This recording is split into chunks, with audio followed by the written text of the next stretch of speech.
Hi students, എല്ലാവർക്കും പുതിയൊരു ക്ലാസ്സിലേക്ക് സ്വാഗതം. നമ്മളിന്ന് ഡിസ്കസ് ചെയ്യാൻ പോകുന്നത് തമിഴ്നാട് ടീച്ചർ എഡ്യൂക്കേഷൻ യൂണിവേഴ്സിറ്റിയുടെ സെക്കൻഡ് സെമസ്റ്ററിലെ എൻവയോൺമെൻറ്റൽ എഡ്യൂക്കേഷൻ എന്ന് പറയുന്ന ഒരു സബ്ജക്റ്റ്. ആ സബ്ജക്റ്റിൻ്റെ ഒരു പ്രീവിയസ് ക്വസ്റ്റ്യൻ പേപ്പറാണ്, 2022 ക്വസ്റ്റ്യൻ പേപ്പറാണ് നമ്മളിവിടെ ഡിസ്കസ് ചെയ്യുന്നത്. ഓക്കെ, നമുക്ക് ക്വസ്റ്റ്യൻ പേപ്പറിലേക്ക് പോകാം. നമുക്കറിയാം 3 പാർട്ടുകളായിട്ടാണ് ക്വസ്റ്റ്യൻ പേപ്പർ ഉണ്ടാവുക. Part A, part B, part C. ഒന്നാമത്തെ പാർട്ടിൽ 1 മാർക്ക്, രണ്ടാമത്തെ പാർട്ടിൽ 5 മാർക്ക്, മൂന്നാമത്തെ പാർട്ടിൽ 10 മാർക്ക് എന്നിങ്ങനെയാണ് സ്കോറിംഗ് പാറ്റേൺ. അപ്പോൾ പാർട്ട് എയിലെ ചോദ്യങ്ങൾ നമുക്ക് ആദ്യം ഡിസ്കസ് ചെയ്യാം. പാർട്ട് എയിൽ ഒന്നാമത്തെ ചോദ്യമാണ്, the word environment is derived from. Environment എന്ന് പറയുന്ന പദം ഏത് ഭാഷയിൽ നിന്നാണ് ഉണ്ടായിട്ടുള്ളത് എന്നുള്ള ചോദ്യമാണ് അവിടെ വരുന്നത്. 4 ഓപ്ഷനുകൾ: French, English, German, Italy. French, English, അതുപോലെ ജർമ്മൻ, ഇറ്റലി എന്നീ വാക്കുകളാണ് എന്ത് ചെയ്യുന്നത് അവിടെയുള്ളത്. അതിൽ ഉത്തരം ഏതാണ്? The word environment is derived from French word എൻവിറോണിയ. ഫ്രഞ്ച് വേർഡായിട്ടുള്ള എൻവിറോണിയയിൽ നിന്നാണ് എന്ത് ചെയ്തിട്ടുള്ളത് എൻവയോൺമെൻറ്റ് എന്ന് പറയുന്ന പദം ഉണ്ടായിട്ടുള്ളത്. ഓക്കെ, ഫ്രഞ്ച് പദത്തിൽ നിന്നാണ്. That means to surround. Surround എന്ന് അർത്ഥം വരുന്ന എൻവിറോണിയ എന്ന ഫ്രഞ്ച് പദത്തിൽ നിന്നാണ് എൻവയോൺമെൻറ്റ് എന്ന് പറയുന്ന വാക്ക് ഉണ്ടായിട്ടുള്ളത്. അപ്പോൾ ഫ്രഞ്ച് എന്നുള്ളതാണ് ഉത്തരമായിട്ട് വരുന്നത്. ഇനി രണ്ടാമത്തെ ചോദ്യമാണ്, which of the following is A major environmental issue in mining activities. ഖനനം നടത്തുന്നതുമായ പ്രവർത്തനങ്ങൾ, ഖനന പ്രവർത്തനങ്ങൾ മൂലം പ്രധാനമായും ഉണ്ടാകുന്ന എൻവയോൺമെൻറ്റൽ ഇഷ്യൂസ് ഏതെല്ലാമാണ്? ശ്രദ്ധിക്കുക, ഇവിടെ ചോദ്യത്തിൽ air pollution, soil degradation, water pollution, അതുപോലെ ഓൾ ഓഫ് ദി അബവ് എന്നിങ്ങനെ തന്നിട്ടുണ്ട്. ഇവിടെ ശ്രദ്ധിക്കുക, മൈനിങ് ആക്ടിവിറ്റീസിൽ നമുക്കിവിടെ ഓപ്ഷനിൽ അവസാനത്തെ ശ്രദ്ധിക്കുക, ഓൾ ഓഫ് ദി അബവ് തന്നതുകൊണ്ട് തന്നെ നമുക്ക് ഏത് സെലക്ട് ചെയ്യാം?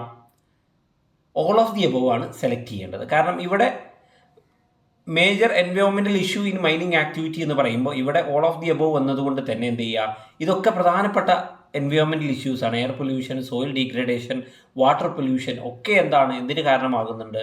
മൈനിങ് ആക്ടിവിറ്റീസിന് മൂലം എന്ത് ചെയ്യുന്നു എൻവയോൺമെൻറ്റൽ ഇഷ്യൂസിന് കാരണമാകുന്നുണ്ട്. സോ വായു മലിനീകരണമാവട്ടെ, മണ്ണിൻ്റെ ഡീഗ്രഡേഷൻ ആവട്ടെ, അതുപോലെ ജലമലിനീകരണമാവട്ടെ, എല്ലാം തന്നെ.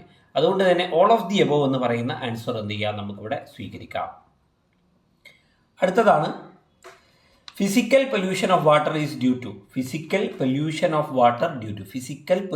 Water is due to chlorides, turbidity, pH, all of the above. So physical pollution of the water due to എന്താണ്?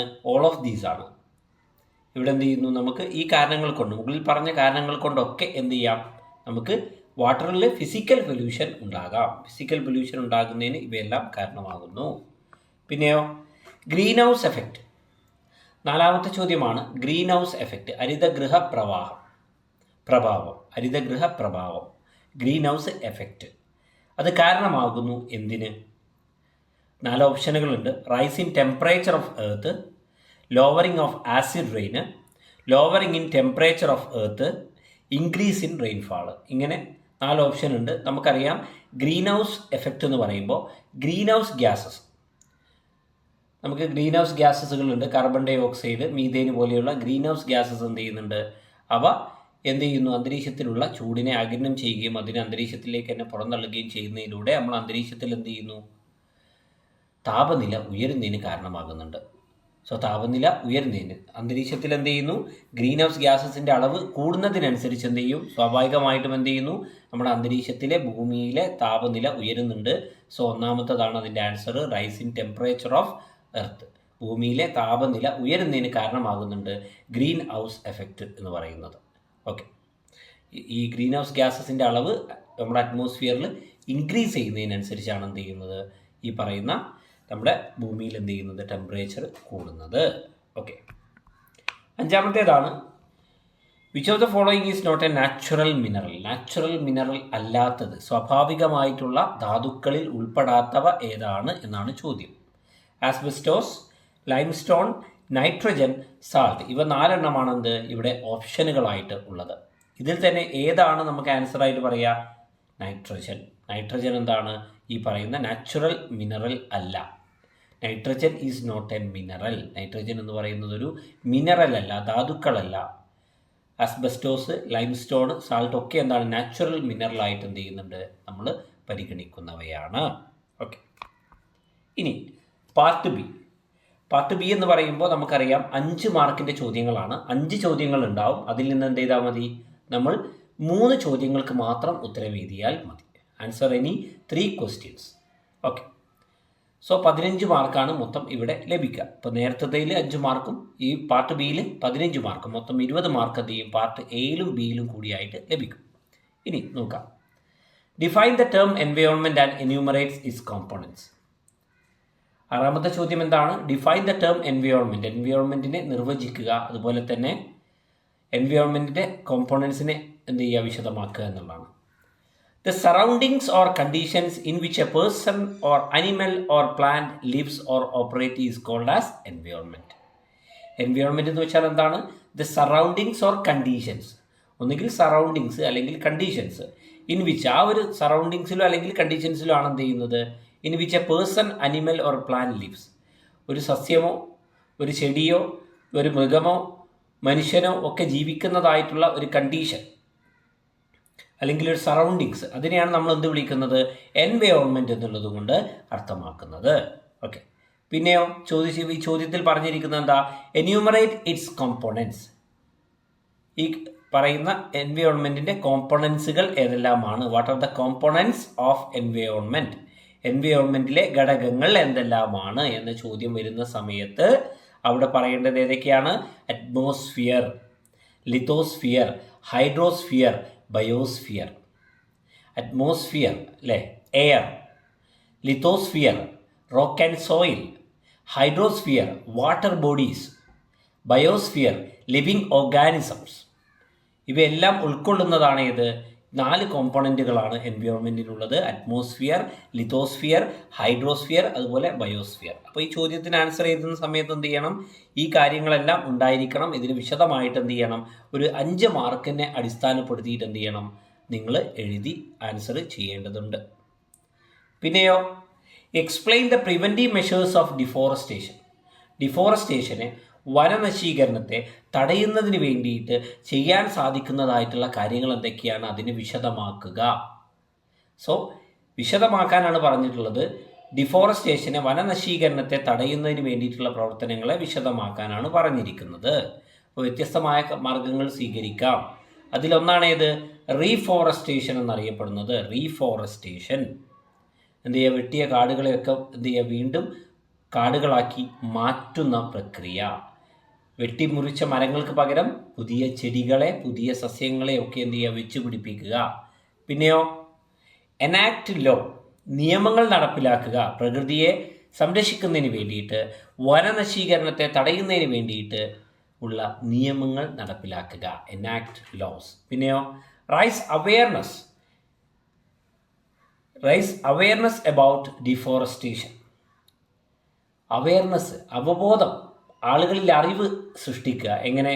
അവർക്ക് അവയർനെസ് ക്ലാസ്സുകളും വർക്ക്ഷോപ്പുകളും ഇത്തരത്തിൽ ഫീൽഡ് വിസിറ്റുകളൊക്കെ ചെയ്തുകൊണ്ട് അവർക്ക് എന്ത് ചെയ്യുക? ആളുകളിൽ അവയർനെസ് സൃഷ്ടിക്കുക. ഡിഫോറസ്റ്റേഷനെ തടയുന്നതിന് വേണ്ടിയിട്ട്, വനനശീകരണത്തെ തടയുന്നതിന് വേണ്ടിയിട്ടുള്ള അവബോധ പരിപാടികൾ, അതുപോലെ അറിവുകൾ പകർന്നു നൽകുന്നതായിട്ടുള്ള പ്രവർത്തനങ്ങൾ എന്ത് ചെയ്യുക? നടത്തുക. പിന്നെയോ reuse and recycle of items. നമുക്ക് ആവശ്യമായ എന്ത് ഐറ്റം ആവട്ടെ, പേപ്പർ ആവട്ടെ, പേനയാവട്ടെ, ഏത് ഐറ്റവും നമുക്ക് എന്ത് ചെയ്യുക? റീയൂസ് ചെയ്യാൻ സാധിക്കുമെങ്കിൽ അത് വീണ്ടും ഉപയോഗിക്കുക. റീസൈക്കിൾ ചെയ്തുകൊണ്ട് ഉപയോഗിക്കാൻ സാധിക്കുമെങ്കിൽ അത് ഉപയോഗിക്കുക. സ്വാഭാവികമായിട്ടും എന്ത് ചെയ്യുക? ഡീഫോറസ്റ്റേഷനെ നമുക്ക് തടയുവാൻ സാധിക്കും. പിന്നെയോ സസ്റ്റൈനബിൾ പ്രാക്ടീസസ്, സുസ്ഥിരമായിട്ടുള്ള പ്രവർത്തനങ്ങൾ. സുസ്ഥിരമായിട്ടുള്ളതെന്ന് പറയുമ്പോൾ ഭാവിയിലുള്ളവരെ കൂടി മുന്നിൽ കണ്ടുകൊണ്ടുള്ള ഒരു പ്രവർത്തനം, അതാണ് ഇതിൽ പറയുന്നത്. So reforestation, enact laws, raise awareness, reuse and recycle, sustainable practices. ഇനി ഈ പറയുന്ന കാര്യങ്ങളൊന്നും നിങ്ങളുടെ ബുക്കിലില്ല എന്ന് തോന്നുകയാണെങ്കിൽ, അതായത് നിങ്ങളുടെ കയ്യിലുള്ള മെറ്റീരിയലിൽ പലപ്പോഴും എന്ത് ചെയ്യും? മറ്റു പല കാര്യങ്ങൾ ഉൾപ്പെട്ടിട്ടുണ്ടാവും. ഏത് എഴുതിയാലും എന്ത് ചെയ്യും? നിങ്ങൾക്ക് മാർക്ക് കിട്ടും. ഈ ടോപ്പിക്കുമായി ബന്ധപ്പെട്ട് ഇത് മാത്രമല്ല നിരവധി കാര്യങ്ങളുണ്ട്, പ്രിവെൻറ്റീവ് മെഷേഴ്സ് ഉണ്ട് ഏത് ചോദ്യത്തിനും. അപ്പോൾ അത് നിങ്ങൾ പഠിച്ചത് എന്ത് ചെയ്യുക? നിങ്ങളത് എഴുതി വെക്കുക. ഇതും കൂടി അതിലേക്ക് എന്ത് ചെയ്യുക? ഉൾപ്പെടുത്തുക എന്നുള്ളത് ചെയ്താൽ മതിയാകും. അടുത്തതാണ് write the types of population, explain any two of them. ഏതെല്ലാം തരത്തിലുള്ള പൊല്യൂഷൻസ് ഉണ്ട്, മലിനീകരണങ്ങൾ ഉണ്ട് എന്ന് എന്ത് ചെയ്യുക, ആദ്യം എഴുതുക. എന്നിട്ടോ explain any two of them, അതിൽ നിന്ന് എന്ത് ചെയ്യുക, രണ്ടെണ്ണത്തിനെ എന്ത് ചെയ്യുക, വിശദമാക്കുക, വിശദീകരിക്കുക എന്നുള്ളതാണ്. അപ്പോൾ ടൈപ്സ് ഓഫ് പൊല്യൂഷൻ എന്ന് പറയുമ്പോൾ, മലിനീകരണത്തിൻ്റെ തരം എന്ന് പറയുമ്പോൾ air pollution, water pollution, noise pollution, plastic pollution, soil pollution, thermal pollution, light pollution, visual pollution, ഇവയൊക്കെ പൊല്യൂഷൻസ് ആണ്. ഈ പൊല്യൂഷൻസ് ഏതൊക്കെയാണെന്ന് ആദ്യം എന്ത് ചെയ്യുക, ടൈപ്സ് ഓഫ് പൊല്യൂഷൻ എന്ന് ഹെഡിങ് എഴുതിയിട്ട് എല്ലാത്തിൻ്റെയും 1 by 1 ആയിട്ട് എഴുതുക. എന്നിട്ട് എന്ത് ചെയ്യുക പറഞ്ഞിരിക്കുന്നത്, explain any two of them. ഇതിൽ നിന്ന് നിങ്ങൾക്ക് ഏറ്റവും നന്നായിട്ട് അറിയുന്ന 2 പൊല്യൂഷനെ കുറിച്ച് എന്ത് ചെയ്യുക, എക്സ്പ്ലെയിൻ ചെയ്ത് എഴുതുക. അതായത് ഇതെന്ത് പൊല്യൂഷനാണ്, അതിനുള്ള കാരണം എന്താണ്, അതെങ്ങനെ പ്രിവെൻറ്റ് ചെയ്യാം, അതിനെങ്ങനെ മാനേജ് ചെയ്യാം എന്നതിനെക്കുറിച്ചുള്ള കാര്യങ്ങൾ എന്ത് ചെയ്യുക, നിങ്ങൾക്ക് കൃത്യമായിട്ട് അവിടെ എഴുതി കൊടുക്കാൻ പറ്റും. സോ ആദ്യം ചെയ്യേണ്ടത് എല്ലാ പൊല്യൂഷനും ലിസ്റ്റ് ചെയ്യുക. പിന്നീട് അതിൽ നിന്ന് 2 പൊല്യൂഷൻസിനെ എടുത്തുകൊണ്ട്, പൊല്യൂഷൻ കണ്ടന്റിന് എടുത്തുകൊണ്ട് എന്ത് ചെയ്യുക, അതിനെ വിശദമായിട്ട് എന്ത് ചെയ്യുക, നോട്ട് തയ്യാറാക്കുക, അതിൻ്റെ കാര്യങ്ങൾ എഴുതി പിടിപ്പിക്കുക എന്നുള്ളതാണ് പറയുന്നത്. അടുത്തതാണ് explain regional or national and regional green tribunal. നമുക്കറിയാം നാഷണൽ ഗ്രീൻ ട്രൈബ്യൂണൽ, ദേശീയ ഹരിത ട്രൈബ്യൂണൽ എന്നൊക്കെ പറയും. ട്രൈബ്യൂണൽ എന്ന് വെച്ചാൽ എന്താ, ട്രൈബ്യൂണൽ എന്ന് വെച്ചാൽ കോടതി എന്നാണ്. അപ്പോൾ നാഷണൽ ഗ്രീൻ ട്രൈബ്യൂണൽ എന്ന് വെച്ചാൽ എന്താ, പരിസ്ഥിതിയുമായി ബന്ധപ്പെട്ട എല്ലാ കേസുകളും പരിഹരിക്കുന്നതിന് വേണ്ടിയിട്ട് പ്രത്യേകമായി ഉണ്ടാക്കിയിട്ടുള്ള കോടതിയാണേത്, ട്രൈബ്യൂണലാണേത്, നാഷണൽ ഗ്രീൻ ട്രൈബ്യൂണൽ എന്ന് പറയുന്നത്. പരിസ്ഥിതിയുമായി ബന്ധപ്പെട്ട പ്രശ്നങ്ങൾക്ക് പരിഹാരം കാണുന്ന ആരാണ്, നാഷണൽ ഗ്രീൻ ട്രൈബ്യൂണൽ എന്ന് പറയുന്ന സംവിധാനമാണ്. സോ നാഷണൽ ഗ്രീൻ ട്രൈബ്യൂണലിന് റീജിയണൽ ബ്രാഞ്ചസ് ഉണ്ട്. ഓരോ സംസ്ഥാനങ്ങളിലും അതിൻ്റേതായിട്ടുള്ള ഓരോ ബ്രാഞ്ചുകളും കാര്യങ്ങളും ഒക്കെയുണ്ട്. The national green tribunal is an environmental tribunal in India established in 2010 to address environmental disputes and ensure effective implementation of environment laws. എന്താ പറഞ്ഞിരിക്കുന്നത്, 2010 എന്ത് ചെയ്തത്, നാഷണൽ ഗ്രീൻ ട്രൈബ്യൂണൽ എന്ന എൻവയോൺമെൻറ്റൽ ട്രൈബ്യൂണൽ ഉണ്ടായിട്ടുള്ളത്. ഇത് പ്രധാനമായും എൻവയോൺമെൻറ്റൽ ഡിസ്പ്യൂട്ട്സ്, പരിസ്ഥിതിയുമായി ബന്ധപ്പെട്ട കേസുകൾ, പ്രശ്നങ്ങൾ പഠിക്കുന്നതിന് വേണ്ടിയിട്ട്, അഡ്രസ്സ് ചെയ്യുന്നതിന് വേണ്ടിയിട്ടുള്ളൊരു വേദിയാണ്. And ensure effective implementation of environmental laws, പരിസ്ഥിതി നിയമങ്ങൾ കൃത്യമായി നടപ്പിലാക്കുന്നുണ്ട് എന്ന് ഉറപ്പാക്കുന്നത് ഏതാണ്, നാഷണൽ ഗ്രീൻ ട്രൈബ്യൂണൽ ആണ്. It has a regional branch, ഇതിന് ഒരുപാട് റീജിയണൽ ബ്രാഞ്ചുകളും എന്ത് ചെയ്യുന്നു, ഉണ്ട് എന്ന് പറയുന്നു. So national green tribunal is a tribunal or court that deals with environment related issues or cases. എൻവയോൺമെൻറ്റുമായി ബന്ധപ്പെട്ട ഇഷ്യൂസ്, കേസസ് ഇവയൊക്കെയായി എന്ത് ചെയ്യുക, ആക്കുന്നതിന് വേണ്ടിയിട്ടാണ് എന്ത് ചെയ്തിട്ടുള്ളത്, ഈ പറയുന്ന നാഷണൽ ഗ്രീൻ ട്രൈബ്യൂണൽ കൊണ്ടുവന്നിട്ടുള്ളത്. അതുപോലെ റീജിയണലായിട്ട്, പ്രാദേശികമായിട്ട് എന്ത് ചെയ്യുന്നു, തദ്ദേശീയമായിട്ടൊക്കെ നിരവധി ഇത്തരത്തിലുള്ള ട്രൈബ്യൂണൽ സംവിധാനങ്ങളുണ്ട് പരിസ്ഥിതിയുമായി ബന്ധപ്പെട്ട് എന്ന് പറയുന്നു. അടുത്തതാണ് what are the innovative methods of teaching environmental education. പരിസ്ഥിതി വിദ്യാഭ്യാസം നൽകുന്നതിന് വേണ്ടിയിട്ട് എന്തെല്ലാം ഇന്നോവേറ്റീവ് മെത്തേഡുകളാണ് ടീച്ചേഴ്സ് എന്ത് ചെയ്യുന്നത്, യൂസ് ചെയ്യുന്നത്. എന്തെല്ലാം മെത്തേഡുകൾ ഉപയോഗിച്ചുകൊണ്ടാണ് ടീച്ചേഴ്സ് എന്ത് ചെയ്യുന്നത്, അവർ എൻവയോൺമെൻറ്റൽ എഡ്യൂക്കേഷനെ പഠിപ്പിക്കുന്നത്, പരിസ്ഥിതി വിദ്യാഭ്യാസം കുട്ടികളിലേക്ക് നൽകുന്നത്. ഒന്നാമത്തേതാണ് ഫീൽഡ് വിസിറ്റ് എന്നറിയപ്പെടുന്നത്. ഫീൽഡ് എന്ത് ചെയ്യുക, വിസിറ്റ് ചെയ്യുക, നിരവധി പ്രദേശങ്ങൾ, അഗ്രികൾച്ചർ അല്ലെങ്കിൽ എൻവയോൺമെൻ്റലി എന്താണ് അറിഞ്ഞിരിക്കേണ്ടതായിട്ടുള്ള ചില പ്രദേശങ്ങൾ, ആ പ്രദേശങ്ങളെ എന്ത് ചെയ്യുക, സന്ദർശിക്കുക എന്നുള്ളതാണ് ഫീൽഡ് വിസിറ്റ് എന്ന് പറയുന്ന ഒരു ഇന്നോവേറ്റീവ് മെത്തേഡാണ്. അതുപോലെ situation analysis is another type of or method, innovative method of teaching. പിന്നെയോ ഗ്രൂപ്പ് ഡിസ്കഷൻ എന്ന് പറയുന്നതും ഒരു ഇന്നോവേറ്റീവ് മെത്തേഡാണ് എൻവയോൺമെൻറ്റൽ എഡ്യൂക്കേഷൻ ടീച്ച് ചെയ്യുന്നതിന് വേണ്ടിയിട്ടുള്ള. അവിടെ ഗ്രൂപ്പ് ഡിസ്കഷനിൽ എന്ത് ചെയ്യും, ഒരുപാട് ഐഡിയാസ് എന്ത് ചെയ്യും, ജനറേറ്റ് ചെയ്യപ്പെടുന്ന സ്ഥലമാണിത് ഗ്രൂപ്പ് ഡിസ്കഷൻ എന്ന് അറിയപ്പെടുന്നത്. അതുപോലെ റോൾ പ്ലേ ചെയ്യുക, മറ്റൊരാളുടെ വേഷം എന്ത് ചെയ്യുക, കൈകാര്യം ചെയ്യുക. അങ്ങനെ റോൾ പ്ലേ ചെയ്യുന്നതോട് കൂടിയിട്ട് എന്ത് ചെയ്യുന്നു, ഇത്തരത്തിലുള്ള എൻവയോൺമെൻറ്റുമായി ബന്ധപ്പെട്ട വിവരങ്ങൾ എന്ത് ചെയ്യുന്നു, ആളുകളിലേക്ക് എത്തിക്കുവാൻ എന്ത് ചെയ്യുന്നുണ്ട്, അവരിലേക്ക് പഠിപ്പിക്കുവാൻ എന്ത് ചെയ്യുന്നു, സാധിക്കുന്നു റോൾ പ്ലേ ഗെയിംസിലൂടെയൊക്കെ. പിന്നെയോ എൻവയോൺമെൻറ്റൽ ഗെയിംസ്, പരിസ്ഥിതിയുമായി ബന്ധപ്പെട്ട മറ്റ് കളികളും എന്താണ്, എന്തിന് കാരണമാണ്, എൻവയോൺമെൻറ്റൽ എഡ്യൂക്കേഷൻ പഠിപ്പിക്കുന്നതിൽ ഇന്നോവേറ്റീവായിട്ടുള്ള മെത്തേഡാണ്. അതുപോലെ ഫീൽഡിൽ ഇറങ്ങിയിട്ട് എന്ത് ചെയ്യുക, ഏതെങ്കിലും പരിസ്ഥിതിയുമായി ബന്ധപ്പെട്ട പ്രശ്നങ്ങൾക്ക് മുകളിൽ സർവേ നടത്തുക. അങ്ങനത്തെ സർവേ നടത്തുന്നതിലൂടെയും എന്ത് ചെയ്യുക, എൻവയോൺമെൻറ്റൽ എഡ്യൂക്കേഷൻ പഠിക്കുക എന്നുള്ളത് എളുപ്പമാകും. പിന്നെയോ പ്രൊജക്റ്റ് പ്രൊജക്റ്റ് വർക്കുകൾ, ഏതെങ്കിലും പ്രൊജക്റ്റ് വർക്കുകൾ ഉണ്ടെങ്കിൽ അവയും എന്ത് ചെയ്യുന്നു, ഈ പറയുന്ന ഇന്നൊവേറ്റീവ് മെത്തേഡ് ഓഫ് ടീച്ചിങ്ങിൽ ഉൾപ്പെട്ടതാണ്. പ്രധാനപ്പെട്ട ഭാഗമാണ് പാർട്ട് സി എന്നറിയപ്പെടുന്ന ക്വസ്റ്റ്യൻ പേപ്പറിലെ പാർട്ട് സി. അതായത് 10 മാർക്കിൻ്റെ ചോദ്യങ്ങളാണ്. 5 ചോദ്യങ്ങൾക്ക് ഉത്തരം എഴുതാം. 10 ചോദ്യങ്ങളുണ്ടാവും, അതിൽ 5 ചോദ്യങ്ങൾക്ക് ഉത്തരം എഴുതിയാൽ മതി. ഓക്കെ, അപ്പോൾ ഇവിടെ 11ാമത്തെ ചോദ്യമായി നൽകിയിരിക്കുന്നു, describe in briefly the following terms. Ecological intelligence and ecological sensitivity. ചോദ്യം എന്താ പറഞ്ഞിരിക്കുന്നത്, വളരെ ചുരുക്കിയിട്ട് എന്ത് ചെയ്യുക, ഈ പറയുന്ന ടേംസിനെ എന്ത് ചെയ്യുക, ഡിസ്ക്രൈബ് ചെയ്യുക, വിവരിക്കുക എന്നാണ് പറഞ്ഞിട്ടുള്ളത്. അതായത് ഇക്കോളജിക്കൽ ഇൻ്റലിജൻസ് അതുപോലെ എക്കോളജിക്കൽ സെൻസിറ്റിവിറ്റി, ഈ 2 ടേംസ് എൻവയോൺമെൻറ്റൽ എഡ്യൂക്കേഷനുമായി ബന്ധപ്പെട്ട 2 ടേമുകളാണ്. അതിനെ വിവരിക്കുക എന്നുള്ളതാണ്. അതിന് 10 മാർക്കാണ്. അപ്പോൾ എന്ത് ചെയ്യണം, ഓരോന്നും 5 മാർക്കിനനുസരിച്ചിട്ട് എന്ത് ചെയ്യണം, നമ്മൾ എഴുതേണ്ടതായിട്ടുണ്ട്. ഓക്കെ, എക്കോളജിക്കൽ ഇൻ്റലിജൻസ് എന്ന് വളരെ ചുരുക്കിയിട്ട് ഇവിടെ പറയുന്നു. Ecological intelligence refers to the ability to understand and appreciate the natural world, including the interconnectedness of living organisms and their environment.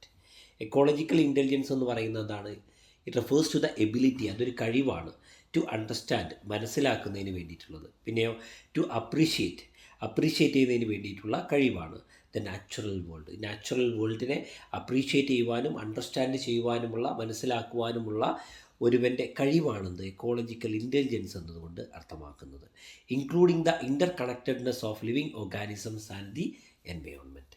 നമ്മുടെ എൻവയോൺമെൻറ്റും നമ്മുടെ എൻവയോൺമെൻറ്റിലുള്ള ജീവജാലങ്ങളും തമ്മിലുള്ള ആ ഒരു ബന്ധത്തെക്കുറിച്ച് കൂടി എന്ത് ചെയ്യണം, മനസ്സിലാക്കുകയും അപ്രീഷിയേറ്റ് ചെയ്യുകയും ചെയ്യേണ്ടതുണ്ട് എക്കോളജിക്കൽ ഇൻ്റലിജൻസിൽ. ഓക്കെ, സോ ആ ഒരു കൺസെപ്റ്റിനെ കുറിച്ച് വിശദമായിട്ട് 5 മാർക്കിന് എഴുതാം. പിന്നെയോ എക്കോളജിക്കൽ സെൻസിറ്റിവിറ്റി ഒരു ടേമാണ്. Ecological sensitivity refers to the ability to perceive, understand and respond to the changes in the natural environment. Ecological sensitivity എന്ന് വെച്ചാൽ എന്താണ്, ഇറ്റ് ഈസ് ദ എബിലിറ്റി, അതൊരു കഴിവാണ്, ടു പെർസീവ് ചെയ്യുവാൻ, അതുപോലെ അണ്ടർസ്റ്റാൻഡ് ചെയ്യുവാൻ, മനസ്സിലാക്കുവാൻ, and respond to the changes in natural environment. നമ്മുടെ പ്രകൃതിയിലുണ്ടാകുന്ന മാറ്റങ്ങളെ പെർസീവ് ചെയ്യുവാൻ, അതിനെ ഉൾക്കൊള്ളുവാൻ, അതിനെ മനസ്സിലാക്കുവാൻ, അതിനെതിരെ എന്ത് ചെയ്യുക, നമ്മളെ പ്രകൃതിയിലുണ്ടാകുന്ന അത്തരത്തിലുള്ള മാറ്റങ്ങൾക്കെതിരെ പ്രതികരിക്കുവാനൊക്കെയുള്ള ആ ഒരു ശേഷിയാണത് എക്കോളജിക്കൽ സെൻസിറ്റിവിറ്റി എന്നതുകൊണ്ട് ഉദ്ദേശിക്കുന്നത്. സോ ഈ 2 ടേമിനെയും എന്ത് ചെയ്യുക, വിശദമായി 5 മാർക്ക് വെച്ചിട്ട് എന്ത് ചെയ്താൽ എഴുതിയാൽ എന്ത് ചെയ്യും, നിങ്ങൾക്ക് എന്ത് ചെയ്യും, അവിടെ 10 മാർക്ക് സ്കോർ ചെയ്യാൻ സാധിക്കും. സോ ഇങ്ങനെ ചോദ്യങ്ങൾ വരാറുണ്ട്. 2-3 ടേമുകൾ എന്ത് ചെയ്യും തന്നിട്ട് അതിനെക്കുറിച്ച് ചെറിയൊരു ഷോർട്ട് നോട്ട് തയ്യാറാക്കുക എന്ന് പറയാറുണ്ട്. അപ്പോൾ ആ കൺസെപ്റ്റിനെ കുറിച്ച് എന്ത് ചെയ്യുക, കൃത്യമായിട്ട് എഴുതി വെക്കണം. ഇനി അടുത്ത ചോദ്യമാണ്, environmental education and environmental awareness is urgent need of the hour. Discuss. ചോദ്യം പറഞ്ഞിരിക്കുന്നത് എന്താണ്, എൻവയോൺമെൻറ്റൽ എഡ്യൂക്കേഷനും എൻവയോൺമെൻറ്റൽ അവെയർനെസ്സും വളരെ അർജൻറ്റായിട്ടുള്ളൊരു ആവശ്യമാണ് ഈ ഒരു സമയത്ത് വളരെ പ്രധാനപ്പെട്ട, വളരെ അത്യാവശ്യമായിട്ടുള്ള ഒന്നാണ് ഇത് എൻവയോൺമെൻറ്റൽ എഡ്യൂക്കേഷനും എൻവയോൺമെൻറ്റൽ അവെയർനെസ്സും. ഒരു സ്റ്റേറ്റ്മെൻറ്റാണ്. ആ സ്റ്റേറ്റ്മെൻറ്റിനെ ഡിസ്കസ് ചെയ്യുക. അപ്പോൾ അതിനോടുള്ള നിങ്ങളുടെ അഭിപ്രായത്തെ നിങ്ങൾ എന്ത് ചെയ്യുക, അവിടെ എഴുതുക എന്നുള്ളതാണ്. സംശയമല്ല, ഈ പറയുന്നത് എന്താണ്, വളരെ ശരിയാണ്. Environmental education and environmental awareness is urgent need of the hour. എന്നിട്ട് അതിനുള്ള കാരണങ്ങളാണ് നമ്മൾ എഴുതേണ്ടത്. ഇപ്പോൾ ഈ ഒരു സമയത്ത് ഏറ്റവും പ്രധാനപ്പെട്ടതാണെന്ന് നമ്മൾ ഇവയെ പറയണമെങ്കിൽ അതിനുള്ള കാരണങ്ങൾ നമ്മൾ സമർത്ഥിക്കേണ്ടതായിട്ടുണ്ട്. അപ്പോൾ താഴെ കൊടുത്തിരിക്കുന്നു, the world facing unprecedented environmental challenges including climate change, biodiversity loss, pollution etcetera.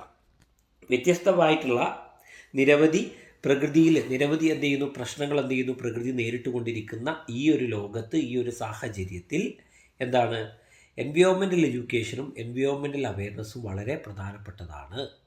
Okay, so environmental education and awareness are crucial in addressing these issues and promoting sustainable development. Environmental എഡ്യൂക്കേഷനും എൻവയോൺമെൻറ്റൽ അവെയർനെസ്സും വളരെ ക്രൂഷ്യലായിട്ടുള്ള, വളരെ പ്രധാനപ്പെട്ട ഒന്നാണ്. എന്തിന്, in addressing these issues, ഈ പറഞ്ഞിട്ടുള്ള ഇത്തരത്തിലുള്ള എൻവയോൺമെൻറ്റൽ ഇഷ്യൂസിനെ അഡ്രസ്സ് ചെയ്യുന്നതിലും, അതുപോലെ സസ്റ്റൈനബിൾ ഡെവലപ്മെൻറ്റ്, സുസ്ഥിരമായിട്ടുള്ള വികസനത്തെ പ്രോത്സാഹിപ്പിക്കുന്നതിലും എൻവയോൺമെൻറ്റൽ എഡ്യൂക്കേഷനും അവെയർനെസ്സും വളരെ പ്രധാനപ്പെട്ടതാണ് എന്ന് നിങ്ങൾക്ക് അവിടെ എഴുതി പിടിപ്പിക്കുവാൻ സാധിക്കണം. ഓക്കെ, അപ്പോൾ എന്തുകൊണ്ടാണ് എന്നാണ് ചോദിക്കുന്നത്. അപ്പോൾ ഇത്തരത്തിലുള്ള എൻവയോൺമെൻറ്റൽ പൊല്യൂഷൻ, എൻവയോൺമെൻറ്റൽ ക്രൈസിസ് ഇപ്പോൾ നിലവിലുണ്ട്. അതുകൊണ്ട് തന്നെ എൻവയോൺമെൻറ്റൽ എഡ്യൂക്കേഷനും അവെയർനെസ്സും ഉണ്ടാവണം. അതിലൂടെ എന്ത് ചെയ്യുക, ഒരു സസ്റ്റൈനബിൾ ഡെവലപ്മെൻറ്റ്, ഒരു സസ്റ്റൈനബിൾ എൻവയോൺമെൻറ്റിനെ നമുക്ക് നേടിയെടുക്കുവാൻ സാധിക്കും. അതാണ് നിങ്ങളവിടെ വിശദമായിട്ട് എഴുതേണ്ടത്. അടുത്ത ചോദ്യമാണ് define mineral resources, describe it's exploitations and preventive measures. Mineral resources എന്ന് വെച്ചാൽ എന്താണ് ആദ്യം ഇത്? Mineral resources refers to naturally occurring inorganic substances which unique chemical, physical and geological properties extracted from earth for various purpose. വ്യത്യസ്ത ആവശ്യങ്ങൾക്ക് വേണ്ടി ഭൂമിയിൽ നിന്നും എക്സ്ട്രാക്ട് ചെയ്തെടുക്കുന്നതായിട്ടുള്ള ഇനോർഗാനിക് സബ്സ്റ്റൻസുകളാണ് ഇത് ഈ പറയുന്ന മിനറൽ റിസോഴ്സുകൾ എന്നറിയപ്പെടുന്നത്, ധാതു വിഭവങ്ങൾ എന്നറിയപ്പെടുന്നത്. അപ്പോൾ ആദ്യം ചെയ്യേണ്ടത് എന്താണ്? മിനറൽ റിസോഴ്സിനെ ഡിഫൈൻ ചെയ്യുക. പിന്നെയോ ഇതിൻ്റെ എക്സ്പ്ലോയിറ്റേഷനെ കുറിച്ച് ചെയ്യുക. എന്തൊക്കെ കാര്യങ്ങൾക്ക് വേണ്ടിയാണ് ഈ മിനറൽ റിസോഴ്സുകൾ എക്സ്പ്ലോയിറ്റ് ചെയ്യുന്നത്? പ്രത്യേകിച്ച് എക്സ്പ്ലോയിറ്റേഷൻ എന്ന് പറയുമ്പോൾ മൈനിങ്, ഒന്നാമത്തെ കാര്യം എന്താണ്? മൈൻ ചെയ്യുന്നതാണ്, ഖനനം ചെയ്യുന്നതാണ്. രണ്ടാമത്തേതോ റിഫൈനിങ് ആണ്. മൂന്നാമത്തേതോ യൂസ് ഇൻ ഇൻഡസ്ട്രീസ്, വ്യവസായ സ്ഥാപനങ്ങളിൽ വ്യത്യസ്ത ആവശ്യങ്ങൾക്ക് വേണ്ടി വ്യവസായങ്ങളിൽ എന്ത് ചെയ്യുന്നുണ്ട്? ഇൻഡസ്ട്രീസിൽ ഇത് ഉപയോഗിക്കുന്നുണ്ട്. സോ അങ്ങനെ എന്ത് ചെയ്യുന്നുണ്ട്? ഈ മിനറൽ റിസോഴ്സുകളെ, ധാതു വിഭവങ്ങളെ വ്യത്യസ്തമായിട്ടുള്ള ആവശ്യങ്ങൾക്ക് വേണ്ടിയിട്ട് എന്ത് ചെയ്യുന്നു? ഉപയോഗപ്പെടുത്തുന്നുണ്ട്, എക്സ്പ്ലോയിറ്റ് ചെയ്യുന്നുണ്ട്. പിന്നെ അവിടെ വരുന്നൊരു കാര്യമാണ് ഇത് പ്രിവെൻറ്റീവ് മെഷേഴ്സ് എന്നുള്ളത്. ഇതിനെ തടയാൻ എന്ത് ചെയ്യാൻ സാധിക്കുമെന്നുള്ളതാണ്. സസ്റ്റൈനബിൾ മൈനിങ് പ്രാക്ടീസസ്, സുസ്ഥിരമായിട്ടുള്ള ഖനന പ്രവർത്തനങ്ങൾ നടത്തുക. പിന്നെയോ റെഗുലേറ്ററി ഫ്രെയിംവർക്ക്, നിയമങ്ങൾ കൊണ്ടുവരിക. ഈ മിനറൽ റിസോഴ്സിനെ എക്സ്പ്ലോയിറ്റ് ചെയ്യുന്നതിന്, ധാതു വിഭവങ്ങളെ എന്ത് ചെയ്യുക? ചൂഷണം ചെയ്യുന്നതിനെതിരെ എന്ത് ചെയ്യുക? നിയമങ്ങൾ കൊണ്ടുവരിക. പിന്നെയോ കമ്മ്യൂണിറ്റി എൻഗേജ്മെൻറ്റ്, സമൂഹം എന്ത് ചെയ്യുക? ഇടപെടലുകൾ നടത്തുക. എന്തിന്? മിനറൽ റിസോഴ്സുകളെ പ്രൊട്ടക്റ്റ് ചെയ്യുന്നതിന് വേണ്ടിയിട്ട്. പിന്നെയോ എൻവയോൺമെൻറ്റൽ ഇമ്പാക്റ്റ് അസസ്മെൻറ്റ്, അല്ലേ? ഈ പാരിസ്ഥിതിക ആഘാത പഠനം നടത്തുക. അങ്ങനെ എന്ത് ചെയ്യുക? ഇതിനെ ഈ മിനറൽ റിസോഴ്സുകളുടെ എക്സ്പ്ലോയിറ്റേഷൻ എന്ത് ചെയ്യുക? നമുക്ക് തടയുവാൻ, പ്രിവെൻറ്റ് ചെയ്യുവാൻ സാധിക്കും. അപ്പോൾ ഇതെന്ത് ചെയ്യുക? വിശദമായിട്ടാണ് നിങ്ങൾ എഴുതി വെക്കേണ്ടത്. ഓക്കെ, 12ാമത്തെ ചോദ്യം. ഓക്കെ, അടുത്ത ചോദ്യമാണ് list out the energy resources, discuss any 2 resources, describe any alternative energy sources. നിങ്ങളോട് ചോദിച്ചിരിക്കുന്നത് എന്താണ്? എനർജി സോഴ്സുകൾ ഏതൊക്കെയാണ്, അതുമായി ബന്ധപ്പെട്ട കാര്യങ്ങൾ, ഏതൊക്കെ തരത്തിലുള്ള എനർജി സോഴ്സുകൾ ഉണ്ട് എന്നൊക്കെ ചോദിക്കും. ആൾട്ടർനേറ്റീവ് എനർജി സോഴ്സുകൾ ഏതൊക്കെയെന്ന് ചോദിക്കും. അപ്പോൾ എനർജി സോഴ്സുകൾ നിങ്ങൾക്ക് പറയാം: renewable energy, non renewable energy. Renewable energy ഉണ്ട്, നോൺ റിന്യൂവബിൾ എനർജി ഉണ്ട്. റിന്യൂവബിൾ എനർജി എന്ന് വെച്ചാൽ എന്താണ്? നമുക്ക് പുനരുൽപ്പാദിപ്പിക്കാൻ സാധിക്കുന്നതാണ്. നോൺ റിന്യൂവബിൾ പുനരുൽപ്പാദിപ്പിക്കാൻ സാധിക്കാത്തതാണ്. അതാദ്യം ഇതാ. പിന്നീട് എന്ത് ചെയ്യുക? എനർജി ടൈപ്പ് ചെയ്താൽ, എന്നിട്ട് ഇതാ ആൾട്ടർനേറ്റീവ് എനർജി സോഴ്സസ്. ആൾട്ടർനേറ്റീവായി ഉപയോഗിക്കാൻ സാധിക്കുന്ന, അതായത് ഫോസിൽ ഫ്യൂവൽസിന് പകരമായിട്ട്, ഫോസിൽ ഇന്ധനങ്ങൾക്ക് പകരമായി ഉപയോഗിക്കാൻ പറ്റുന്ന റിസോഴ്സുകൾ, എനർജി റിസോഴ്സുകളാണ് ഇത് ആൾട്ടർനേറ്റീവ് എനർജി റിസോഴ്സസ്. സോ അത് ഏതൊക്കെയാണ്? Solar, wind energy, hydro energy, geothermal energy, biomass energy, hydrogen energy, tidal energy തുടങ്ങിയ ഊർജ സ്രോതസ്സുകളുണ്ട്. അവയെ എന്ത് ചെയ്യുക? വിശദമായിട്ട് എന്ത് ചെയ്യുക? അവിടെ എഴുതുക. അങ്ങനെ എന്ത് ചെയ്യുക? മാർക്ക് സ്കോർ ചെയ്യാൻ വേണ്ടി പറ്റും. ഇനി 13ാമത്തെ ചോദ്യമാണ് briefly explain the following pollutions and its prevention.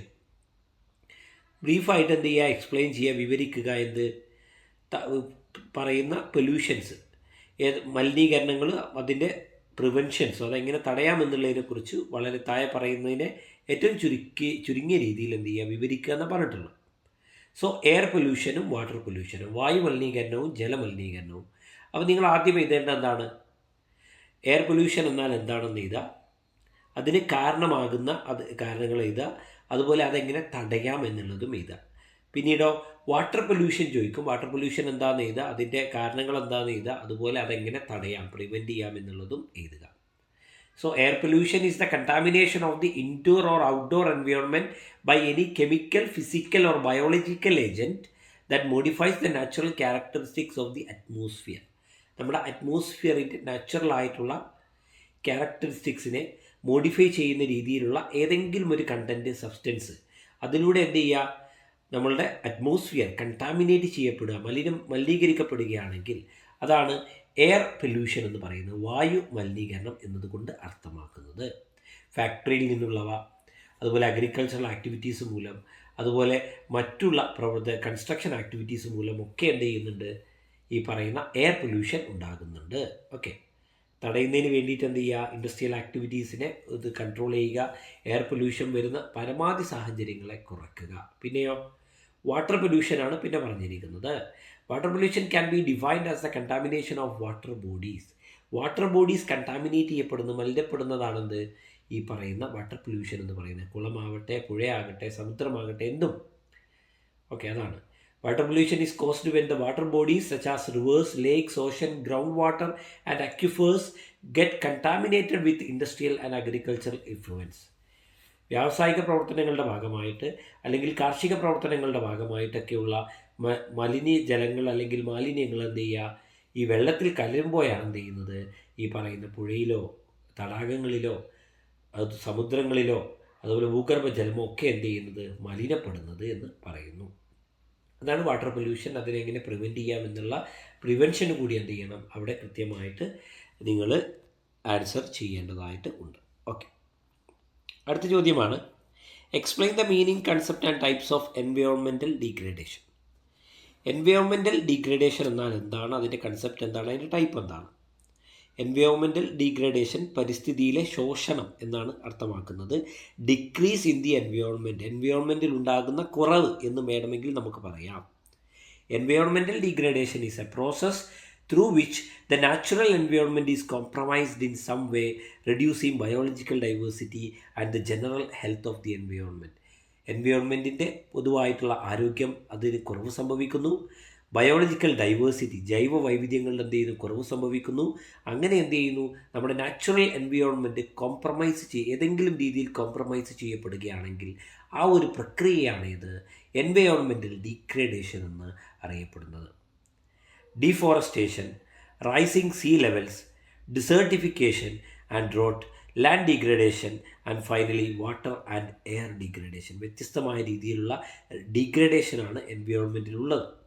അതിൽ ഡീഫോറസ്റ്റേഷൻ ഉണ്ട്, റൈസിംഗ് സീ ലെവൽ സമുദ്രനിരപ്പ് ഉയരുന്നതുണ്ട്, ഡിസേർട്ടിഫിക്കേഷൻ മരുഭൂമിയായി മാറുന്ന മരുഭൂമിവൽക്കരണമുണ്ട്, അതുപോലെ ഡ്രോട്ട് വരൾച്ചയുണ്ട്, ലാൻഡ് ഡീഗ്രേഡേഷൻ ഉണ്ട്, finally water and air degradation. ഇങ്ങനെ വ്യത്യസ്തമായ തരത്തിലുള്ള ഡീഗ്രേഡേഷൻ, എൻവയോൺമെൻറ്റൽ ഡീഗ്രേഡേഷൻ എന്ത് ചെയ്യുന്നുണ്ട്, ഉണ്ടെന്നുള്ളോർത്ത് വെക്കുക. ഇതിനൊക്കെ വിശദമായിട്ട് എന്ത് ചെയ്യുക, എഴുതുക. അടുത്തതാണ് explain in detail about national environmental policies and programmes. National policies and programmes environmental പോളിസിയാണ്. ദേശീയ തലത്തിലുള്ള പരിസ്ഥിതിയുമായി ബന്ധപ്പെട്ട നയങ്ങളും പദ്ധതികളും പരിപാടികളുമാണ് ഉദ്ദേശിക്കുന്നത്. Okay, national policies on environment, എൻവയോൺമെൻറ്റുമായി ബന്ധപ്പെട്ട പോളിസികളും പ്രോഗ്രാമുകളും ഏതൊക്കെ, ചില എക്സാമ്പിളുകൾ, പ്രത്യേകിച്ച് ആക്റ്റുകളെക്കുറിച്ച് പറയുമ്പോൾ, നിയമങ്ങളെക്കുറിച്ച് പറയുമ്പോൾ അവിടെ ഇവയൊക്കെ എന്ത് ചെയ്യാം, ഉൾപ്പെടുത്താം. The Water Prevention and Control of Pollution Act 1974, the Air Prevention and Control of Pollution Act 1981, the Environment Protection Act 1986, the Noise Pollution Regulation and Control Rules 2000, the Public Liability Insurance Act 1981, the National Environment Tribunal Act 1995, the National Environment Appellate Authority Act 1997, the Ozone Depleting Substances Regulation and Control Rules 2000. ഇവയൊക്കെ എന്താണ്, ചില എക്സാമ്പിളുകളാണ്, ചില ഉദാഹരണങ്ങളാണ് environmental പോളിസീസിനും അതുപോലെ environmental പ്രോഗ്രാംസിനും. പിന്നീട് വരുന്നതാണ് global warming and ozone layer depletion are major environmental problems discuss. പ്രധാനപ്പെട്ട പരിസ്ഥിതി പ്രശ്നങ്ങളിൽ പെട്ടതാണെന്ത്, ഗ്ലോബൽ വാർമിങ്ങും ഓസോൺ ലെയറും എന്ന് പറയുന്നു. അതിനെക്കുറിച്ച് ചർച്ച ചെയ്യുക. അപ്പോൾ നിങ്ങൾ ആദ്യം എന്ത് ചെയ്യണം, ഗ്ലോബൽ വാർമിംഗ് എന്താണെന്ന് എഴുതുക, അതുപോലെ ഓസോൺ ലെയർ ഡിപ്ലീഷൻ എന്താണെന്ന് എഴുതുക, ഗ്ലോബൽ വാർമിങ്ങിന് കാരണം എന്താണെന്ന് എഴുതുക, ഓസോൺ ലെയർ ഡിപ്ലീഷന് കാരണം എന്താണെന്ന് എഴുതുക. എന്നിട്ട് എന്ത് ചെയ്യുക, ഈ പറയുന്ന ചോദ്യത്തിന്, അതായത് പ്രധാനപ്പെട്ട എൻവയോൺമെൻറ്റൽ പ്രോബ്ലം ആണെന്നാണല്ലോ ചോദിച്ചത്, അതിനെക്കുറിച്ച് വിശദമായിട്ട് എന്ത് ചെയ്യുക, എഴുതുക എന്നുള്ളതാണ്. Global warming and ozone layer depletion are environmental phenomena that are closely intertwined.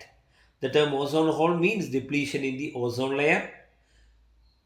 This layer works as a protective layer of Earth and helps absorb the extensive amount of UV rays, CFC, halon gas, etc. that are harmful to living creatures of the Earth. ഈ ozone പാളികൾ എന്ന് പറയുന്നത് നമുക്കറിയാം. Ozone പാളികളാണ് എന്ത് ചെയ്യുന്നത്, ഭൂമിയിലേക്ക് വരുന്ന അപകടകരമായിട്ടുള്ള അൾട്രാവയലറ്റ് കിരണങ്ങൾ, chlorofluorocarbon, halon gas മുതലായവയൊക്കെ എന്ത് ചെയ്യുന്നത്, അബ്സോർബ് ചെയ്യുന്നത്. അതുകൊണ്ടാണ് എന്ത് ചെയ്യുന്നത്, നമ്മുടെ ഭൂമിയിൽ എന്ത് ചെയ്യുന്നത്, ജീവൻ ശരിയായ രീതിയിൽ നിലനിൽക്കുന്നത്. ഭൂമിയിലേക്ക് വരുന്ന ഭൂമിയിലെ ജനങ്ങൾക്ക്, ജീവജാലങ്ങൾക്ക് ദോഷകരമായിട്ടുള്ള ഏതൊരു കാര്യത്തെയും എന്ത് ചെയ്യുന്നു, തടയുന്നത് ആരാണ്? ഈ പറയുന്ന ഓസോൺ ലെയർ ഡിപ്ലീഷനാണ്, ഓസോൺ ലെയറാണ്. സോ അത് പ്രധാനപ്പെട്ടതാണ്. Increased green house gases, heat, pollution etcetera are causing global warming. Global വാർമിങ്ങിന് കാരണമാകുന്ന എന്താ? ഗ്രീൻ ഹൗസ് ഗ്യാസസ്, ഹരിതഗൃഹവാതകങ്ങൾ, അവയുടെ അളവ് കൂടുന്നത്, ചൂട് കൂടുന്നത്, പൊല്യൂഷൻ തുടങ്ങിയവയൊക്കെ എന്ത് ചെയ്യുന്നുണ്ട്, ഈ പറയുന്ന ഗ്ലോബൽ വാർമിങ്ങിനും കാരണമാകുന്നുണ്ട്. സോ ഇത് പ്രധാനപ്പെട്ട രണ്ട് എൻവയോൺമെൻറ്റൽ പ്രോബ്ലം ആണെന്ന് പറയാം. Global warming and ozone layer depletion are major environmental problems. എന്നിട്ട് അതിനെക്കുറിച്ച് വിശദമായിട്ട് എഴുതുക. അതിൻ്റെ പ്രിവെൻഷൻ ആൻഡ് മാനേജ്മെൻറ്റ് കാര്യങ്ങളെക്കുറിച്ചൊക്കെ നിങ്ങൾ എന്ത് ചെയ്യുക, ആൻസർ ചെയ്യുക. പിന്നീട് വരുന്നതാണ് write the role of UNEP, CEE and NCERT in promoting environmental education. പരിസ്ഥിതി വിദ്യാഭ്യാസത്തെ പ്രോത്സാഹിപ്പിക്കുന്നതിൽ UNEP, United nations environment programme, അതുപോലെ CEE എന്ന് പറയുന്ന ഒരു കൺസർവേഷൻ ഓഫ് എൻവയോൺമെൻറ്റ് കൺസർവ് ചെയ്യുന്നതുമായി ബന്ധപ്പെട്ട ഒരു സ്ഥാപനം, അതുപോലെ NCERT, national council of education, research and training, ഇവയുടെയൊക്കെ പ്രവർത്തനങ്ങളെക്കുറിച്ച് എന്ത് ചെയ്യുക, പങ്ക്, എൻവയോൺമെൻറ്റൽ എഡ്യൂക്കേഷനെ പ്രൊമോട്ട് ചെയ്യുന്നതിനുള്ള പങ്കിനെ കുറിച്ച് വിശദമായിട്ട് എഴുതുക എന്നാണ് പറഞ്ഞത്. സോ അത് വിശദമായിട്ട് എന്ത് ചെയ്യണം, എഴുതേണ്ടതുണ്ട്. UNEP, United nations environment Programme, focused in helping countries transition to low carbon and resource efficient economics, strengthening environmental governance and law, safeguarding ecosystems and evidence-based data to inform policy decisions. So UNEP, United nations environment Programme പ്രധാനപ്പെട്ട ഒരു സ്ഥാപനമാണ്. പിന്നെയോ NCERT, നമുക്കറിയാം NCERT എന്ന് പറയുന്നത് ഈ കരിക്കുലംസ്, text book കാര്യങ്ങളെല്ലാം ഉണ്ടാക്കുന്ന ആളുകളാണ്, ഗവൺമെൻറ് കീഴിലുള്ള സ്ഥാപനമാണ്. In the NCERT curriculum, the teaching of language and mathematics has been woven around the children's immediate environment in classes 1 to 2, and EE can be reinforced as a component of art of healthy and productive living. In class 3 to 4, separate textbook for environmental studies has been provided. NCERT curriculum പ്രകാരം എന്ത് ചെയ്യുന്നുണ്ട്, അവിടെ environmental എഡ്യൂക്കേഷനെ promote ചെയ്യുന്നതിനുള്ള കാര്യങ്ങൾ ചെയ്യുന്നുണ്ട്. 1 മുതൽ 2 വരെയുള്ള ക്ലാസ്സുകൾ എന്ത് ചെയ്യുന്നുണ്ട്, ഇതിനുള്ള ബേസിക് ആയിട്ടുള്ള കാര്യങ്ങൾ എന്ത് ചെയ്യുന്നു, ലാംഗ്വേജ് സബ്ജക്റ്റുകളിലും മാത്തമാറ്റിക്സിലും ഉൾക്കൊണ്ടിരിക്കുന്നു. ക്ലാസ് 3-4കളിലേക്ക് എത്തുമ്പോൾ എന്ത് ചെയ്യുന്നു, separate text book for environmental studies has been provided. Environmental സ്റ്റഡീസിന് ആവശ്യമായിട്ടുള്ള സെപ്പറേറ്റ് ആയിട്ടുള്ള ടെക്സ്റ്റ് ബുക്ക് എന്ത് ചെയ്യും, അവർ എന്ത് ചെയ്യുന്നു, അത് പുറത്തിറക്കുന്നുണ്ട് എന്നാണ് പറയുന്നത്. പിന്നെയോ മാൻഡേറ്റ് CEE എന്ന് പറയുന്ന സ്ഥാപനം. Okay, CEE primary objective is to public awareness and understanding the environment to promote conservation and sustainable use of the natural resources, leading to a better environment and a better quality life. CEEയുടെ പ്രധാനപ്പെട്ട objective എന്താ? Public awareness, understanding, എൻവയോൺമെൻറ്റിനെ കുറിച്ചുള്ള അവയർനെസ്സും അണ്ടർസ്റ്റാൻഡിങ്ങും ഒക്കെ വർദ്ധിപ്പിക്കുക എന്നുള്ളതാണ്. അതിലൂടെ എന്ത് ചെയ്യുക, conservation and sustainable use of natural resources, ഈ പ്രകൃതി വിഭവങ്ങളെ ഏറ്റവും നല്ല രീതിയിൽ സുസ്ഥിരമായിട്ട് എന്ത് ചെയ്യുക, ഉപയോഗിക്കാൻ വേണ്ടി പ്രോത്സാഹിപ്പിക്കുകയും ചെയ്യുക എന്നാണ് അതിൽ പറയുന്നത്. പിന്നെയോ describe the status of environmental education in school curriculum and higher education. School കരിക്കുലത്തിലും അതുപോലെ ഹയർ എഡ്യൂക്കേഷനിലും എൻവയോൺമെൻറ്റൽ എഡ്യൂക്കേഷൻ്റെ പങ്കെന്താണെന്ന് പറയുന്നു.